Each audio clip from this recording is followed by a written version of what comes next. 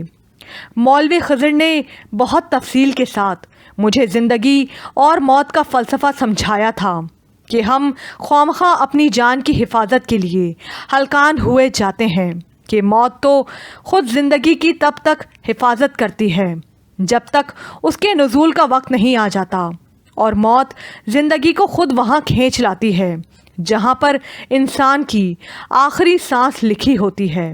مجھے مولوی خضر کا حضرت سلیمان علیہ السلام کے دور کا سنایا ہوا قصہ بھی یاد آیا کہ کیسے جنات خود مرنے والے کی فرمائش پر اسے ہزاروں میل دور وہاں چھوڑ آئے تھے جہاں وہ اپنی دانست میں موت سے بھاگ کر جانا چاہتا تھا، لیکن ملک الموت کو اسی مقام پر اس کی سانسیں ضبط کرنے کا حکم ملا ہوا تھا۔ تبھی میرے ذہن میں ایک اور بجلی کوندی تو گویا رحیم پور کی سینٹرل جیل کے اس پھانسی گھاٹ پر کسی اور کی قضا طے تھی جس کے لیے قدرت نے سکندر کا اتنا لمبا اسکرپٹ لکھ ڈالا تھا۔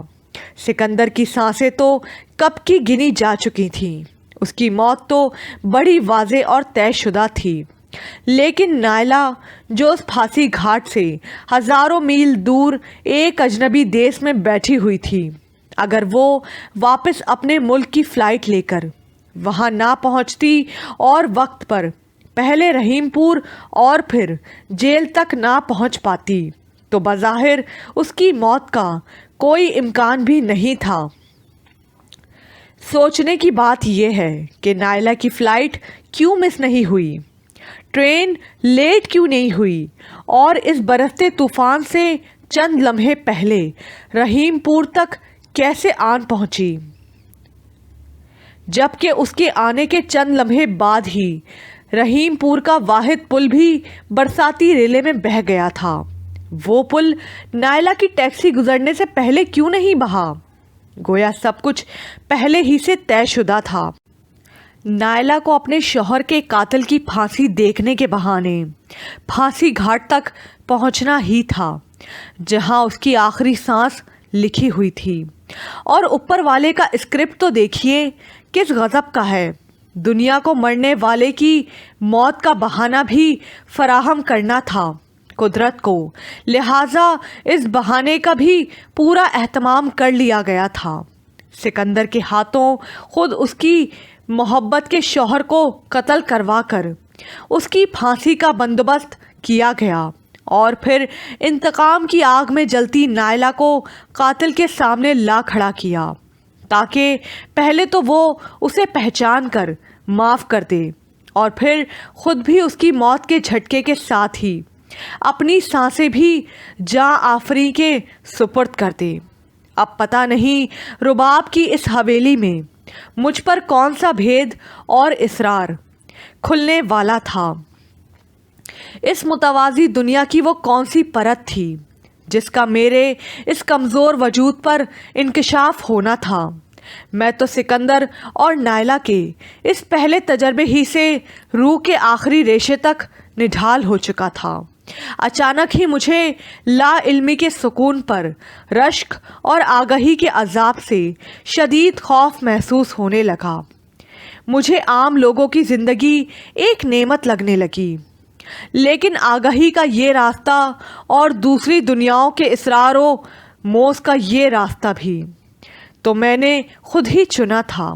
کیا اس طرح بیچ راہ میں حوصلہ ہار دینا ٹھیک ہوگا؟ میں انہی سوچوں میں گم تھا کہ ایک کھٹکے نے چونکا دیا۔